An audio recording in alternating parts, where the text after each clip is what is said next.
I'm excited to have a discussion here today with Jeff Swartz, the Managing Director of the International Emissions Trading Association, IETA.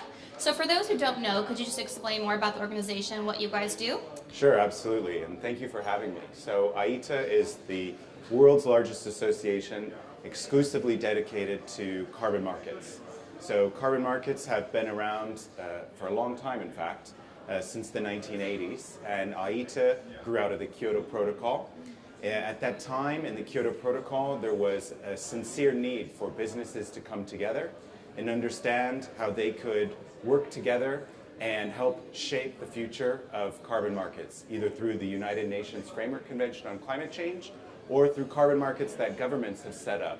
Today, there are over 30 carbon markets around the world, and IETA has a presence in each of them. We're an association of about 150 member companies.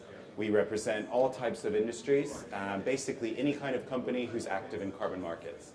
So how are you guys working with businesses then, to prepare for the markets in the future?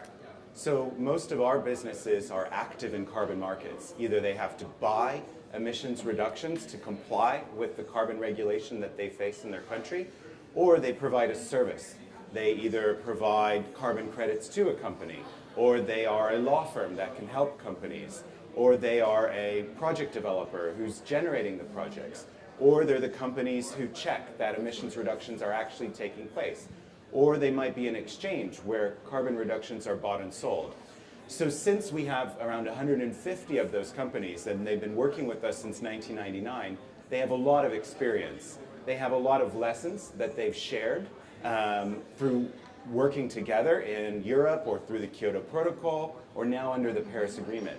And our members want to share those lessons with companies around the world who may soon be subject to some form of carbon pricing regulation. Just to follow up on that, China is launching the largest emissions trading scheme later this year. Yes. So what does that mean, for the future for the world as far as this happening? China is the biggest game in town when it comes to the future of carbon pricing. Let me be clear.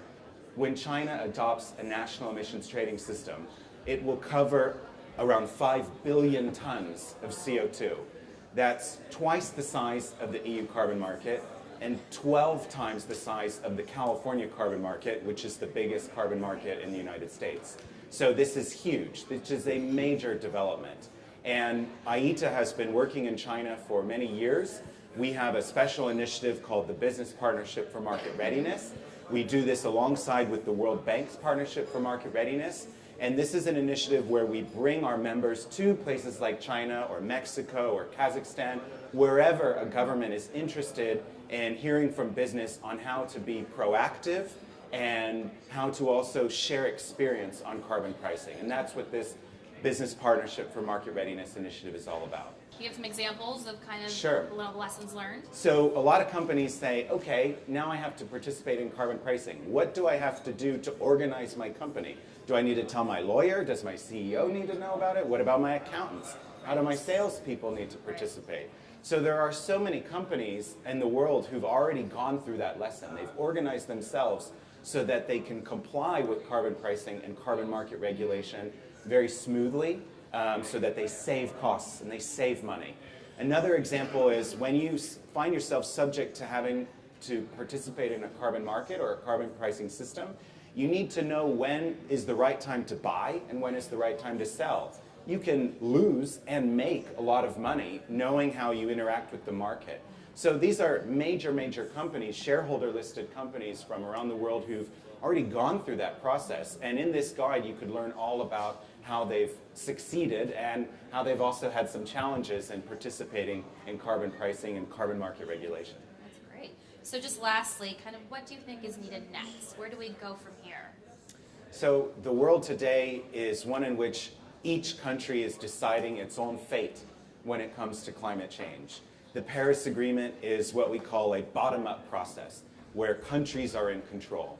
And they're the ones who are going to decide how successful they are in the fight of climate change.